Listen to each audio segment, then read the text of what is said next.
तो नमस्कार प्यारे साथियों, कैसे हो आप सब। आई होप मेरे दोस्त आप सभी स्वस्थ होंगे, मस्त होंगे, जबरदस्त होंगे। प्यारे साथियों, आज की इस वीडियो में हम लोग बात करने वाले हैं, एकदम छोटा सा वीडियो होने वाला है और 10 मिनट में हम लोग 20 सवाल देखेंगे बाबू। और ये आज से एक नया सीरीज मैंने स्टार्ट किया है, 10 मिनट 20 सवाल। आपका टाइम का भी बचत होगा, आपका प्रैक्टिस भी ज्यादा होगा, ऑब्जेक्टिव का आप ज्यादा रिवीजन भी कर लेंगे। तो प्यारे साथियों, आज का जो क्लास होने वाला है, हम लोग देखेंगे हिंदी का 20 ऑब्जेक्टिव देखेंगे और ओनली 10 मिनट में। तो बाबू, अगर ये सीरीज आपको पसंद आता है तो मैं कमेंट बॉक्स में अपना फीडबैक जरूर दीजिएगा। अगर अच्छा लगेगा तो मैं डेली डेली ऐसे वीडियो लेकर के आऊंगा, ठीक है। तो चलिए हम स्टार्ट करते हैं। आज की जो वीडियो होने वाला है बहुत इंटरेस्टिंग होने वाला है आप सभी के लिए। और कमेंट में एक बार अपना फीडबैक जरूर दीजिएगा कैसा लगा। चैनल पर नए हैं, सब्सक्राइब कर लीजिएगा। चलिए हम स्टार्ट करते हैं बाबू। और 10 मिनट में 20 सवाल हम लोग देखने वाले हैं। सबसे पहला क्वेश्चन आप सभी के सामने है प्यारे साथियों। और पहला क्वेश्चन क्या है बाबू? पहला क्वेश्चन है कि अंबेडकर ने भारत की बेरोजगारी का प्रमुख एवं प्रत्यक्ष कारण किसे माना है बाबू? किसे माना है, ये आप सभी से मेरा क्वेश्चन है बाबू। ये किसे माना है? तो जाति प्रथा को माना है। किसको माना है बाबू? जाति प्रथा को माना है मेरे दोस्त। किसको माना है? जाति प्रथा को। याद रखिएगा, पहला का ऑप्शन क्या हो जाएगा बाबू? पहला का ऑप्शन मेरे दोस्त हो जाएगा ऑप्शन ए हो जाएगा, ठीक है। बाबू आप लोग भी कमेंट करके बताइएगा आप लोगों ने 20 में से कितना ऑब्जेक्टिव सही किया है, ठीक है। चलिए नेक्स्ट क्वेश्चन देखते हैं। और आज का जो सेकंड क्वेश्चन है बाबू, कह रहा है कि सभ्य समाज की आवश्यकता क्या है बाबू? सभ्य समाज की आवश्यकता क्या है? श्रम विभाजन है, जाति प्रथा है, या अणुबम है, या दूध पानी है? तो प्यारे साथियों याद रखिएगा, श्रम विभाजन है। सभ्य समाज की आवश्यकता क्या है मेरे दोस्त? श्रम विभाजन है। ऑप्शन क्या हो जाएगा आपका? ए सही हो जाएगा प्यारे साथियों। चलिए इसी के साथ हम अगला क्वेश्चन देखते हैं बाबू। क्वेश्चन नंबर तीसरा है कि हु आर शूद्रास किसकी रचना है बाबू? प्यारे साथियों, क्या है? महात्मा गांधी की रचना है, यतीन्द्र मिश्र की है, भीमराव अंबेडकर की है। हाँ, भीमराव अंबेडकर की। किसकी है बाबू? ये भीमराव अंबेडकर की है। किसकी है? ऑप्शन क्या हो जाएगा बाबू? ऑप्शन सी हो जाएगा मेरे दोस्त। ऑप्शन क्या हो जाएगा बाबू? तो ऑप्शन मेरे दोस्त ऑप्शन सी हो जाएगा। चलिए इसी के साथ हम नेक्स्ट क्वेश्चन की ओर बढ़ते हैं। और आज का ये जो चौथा क्वेश्चन है कि 20 के दांत कहानी का जो प्रमुख पात्र है बाबू, वो कौन है? ऑप्शन देखते हैं। गिरधर लाल, सेन साहब, खोखा, या सेन साहब की पत्नी। तो बाबू इसका जो मुख्य पात्र है वो कौन है बाबू? खोखा है। जो खोखा है, जो घर के मामलों में अपवाद है, वही इस 20 के दांत कहानी का मुख्य पात्र है। आई होप आपको अच्छा लग रहा होगा बाबू। और इसी के साथ प्यारे साथियों हम देखते हैं पांचवा क्वेश्चन। झोपड़ी और महल की लड़ाई में अक्सर कौन जीतते हैं बाबू? इसका आंसर आप लोग भी बताइएगा कमेंट करके। क्या महल वाले जीतते हैं, झोपड़ी वाले जीतते हैं, दोनों, या फिर इनमें से कोई नहीं? प्यारे साथियों 20 के दांत जो कहानी है उससे लिया गया है। और इसमें बाबू कहा गया है कि अक्सर झोपड़ी और महल वाले की लड़ाई में अक्सर जीत महल वाले की होती है, ठीक है। चलिए अगला क्वेश्चन प्यारे साथियों देखते हैं, जो कि कह रहा है छठा नंबर क्वेश्चन। सच्चे भारत, सच्चे भारत ये क्या है बाबू? लिखा है यहाँ पर सच्चे भारत लिखा है। क्या लिखा है बाबू? सच्चे भारत। सच्चे भारत कहाँ बसता है बाबू? तो आप सभी को बता दें, गाँव में बसता है, खलियानों में, बगीचों में, या गलियों में? बताइएगा किस में बसता है बाबू? तो सर सच्चे भारत का दर्शन आपको गाँव में मिल सकता है। किस में बाबू? गाँव में बसता है। किसने कहा है ये? तो ये मैक्स मूलर ने कहा है, ये भी याद रखिएगा। किसने कहा है मेरे दोस्त? तो मैक्स मूलर ने कहा है, ठीक है, याद रखिएगा। भारत से हम क्या सीखे, इसके लेखक है ये मैक्स मूलर। चलिए नेक्स्ट क्वेश्चन प्यारे साथियों 7 नंबर देखते हैं। 7 नंबर क्वेश्चन कह रहा है भारत से हम क्या सीखे? पाठ गद्य की कौन सी विद्या है मेरे दोस्त? ये पूछ रहा है क्या भाषण है, निबंध है, कहानी है, या रेखा चित्र है? तो मेरे दोस्त इसका आंसर आपका हो जाएगा ये भाषण है बाबू। क्या है? तो ये भाषण है मेरे दोस्त। भारत से हम क्या सीखे, ये एक भाषण है, ठीक है, याद रखिएगा बाबू। बहुत इंपॉर्टेंट क्वेश्चंस आप सभी के लिए लेकर के आया हूं। चलिए 8 नंबर क्वेश्चन जो आप सभी के सामने है कि दूसरे के इशारों पर भटकने वाले लोगों को क्या कहते हैं? क्या उनको समझदार कहेंगे? क्या उनको समझदार कहेंगे, पढ़े लिखे कहेंगे, विद्वान कहेंगे, ज्ञानी कहेंगे, भले लोग कहेंगे, नहीं ना कहेंगे? आप उनको क्या कहेंगे बाबू? आप उनको कहेंगे मूर्ख, मूढ़ जो भी कहिए, मूर्ख। क्या कहेंगे बाबू? उनको मूर्ख कहेंगे बाबू। और ऑप्शन सी आपका बिल्कुल सही जवाब हो जाएगा।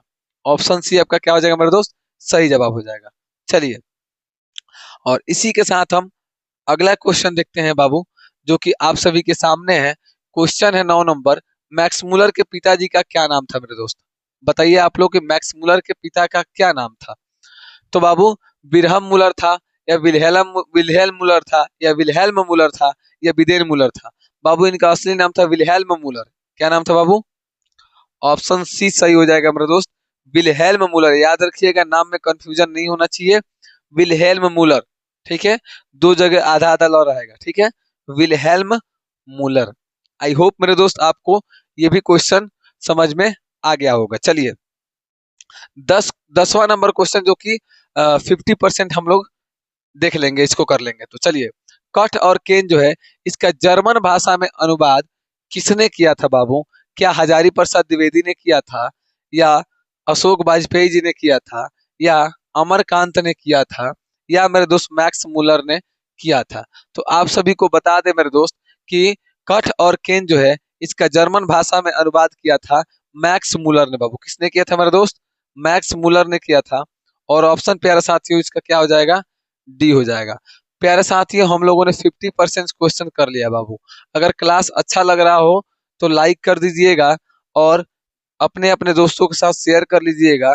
चैनल पर नए हैं तो चैनल को सब्सक्राइब जरूर कर लीजिएगा बाबू, और कमेंट बॉक्स में अपना फीडबैक जरूर दीजिएगा, ये मेरा सीरीज कैसा है। आप लोग अच्छा फीडबैक देते हैं तो डेली ये सीरीज का वीडियो आएगा। ठीक है, चलिए इसी के साथ हम अगला क्वेश्चन देखते हैं, जो कि आप सभी के सामने है बाबू। अगला क्या है बाबू?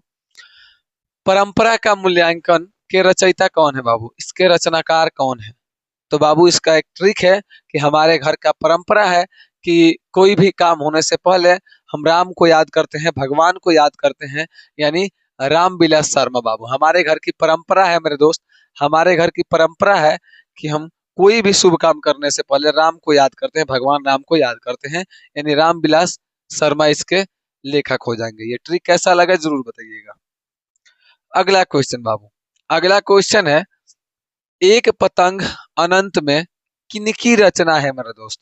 क्या हजारी प्रसाद द्विवेदी जी की, या विनोद कुमार शुक्ल की, या यतीन्द्र मिश्र की, या बाबू अशोक वाजपेयी की?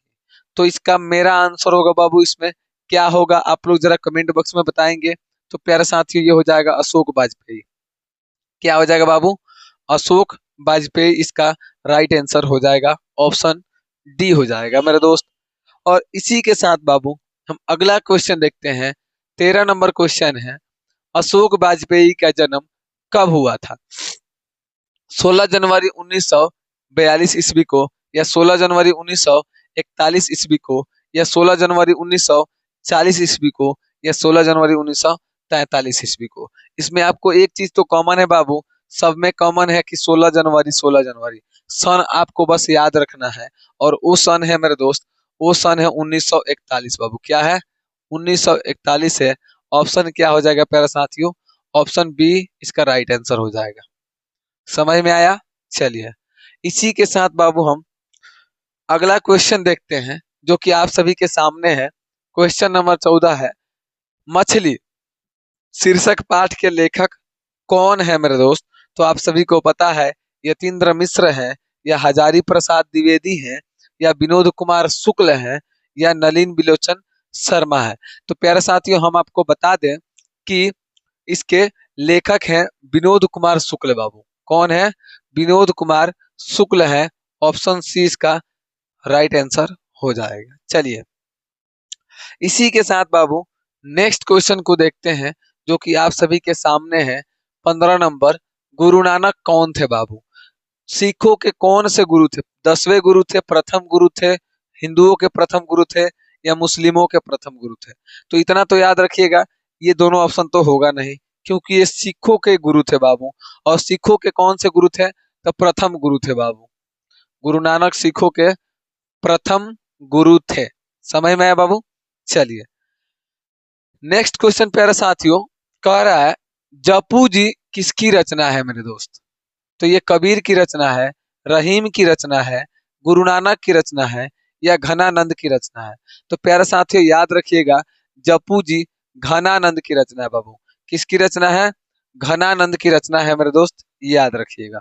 चलिए इसी के साथ हम अगले क्वेश्चन की ओर बढ़ते हैं, जो कि 17 नंबर क्वेश्चन है बाबू। नाखून क्यों बढ़ते हैं हिंदी की कौन सी विद्या है बाबू?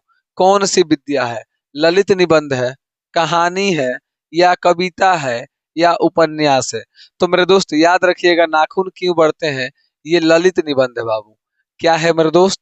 ललित निबंध है, याद रखिएगा। इसी के साथ बाबू हम 18 नंबर क्वेश्चन की ओर बढ़ते हैं। विरह लीला किसकी रचना है मेरे दोस्त? क्वेश्चन आप सभी से पूछा है, विरह लीला किसकी रचना है बाबू? तो याद रखिएगा, ये घनानंद की रचना है मेरे दोस्त। किसकी रचना है बाबू? घनानंद की रचना है। ऑप्शन सी इसका राइट आंसर हो जाएगा। समझ में आया? चलिए बाबू, सेकेंड लास्ट क्वेश्चन आज की इस वीडियो का कह रहा है कि स्वदेशी कविता किससे संकलित है मेरे दोस्त? स्वदेशी कविता है प्रेम घन सर्वस्व से, जीर्ण जनपद से, या भारत प्रयाग से, या प्रयाग राम गमन से? प्यारे साथियों याद रखिएगा, ये प्रेम घन सर्वस्व से संकलित है बाबू। ऑप्शन इसका ए राइट आंसर हो जाएगा। तो प्यारे साथियों, अगर क्लास अच्छा लगा हो लाइक करिएगा। ये वीडियो कैसा लगा, इस सीरीज हमारा कैसा लगा, कमेंट बॉक्स में जरूर बताइएगा। और इसी के साथ प्यारे साथियों हम इस वीडियो का एंड करते हैं। आई होप आपको 10 मिनट 20 सवाल वाला ये सीरीज आपको पसंद आएगा। लाइक करिएगा, चैनल पर नए हो सब्सक्राइब कर दीजिएगा। मिलते हैं नेक्स्ट वीडियो में, तब तक के लिए जय हिंद।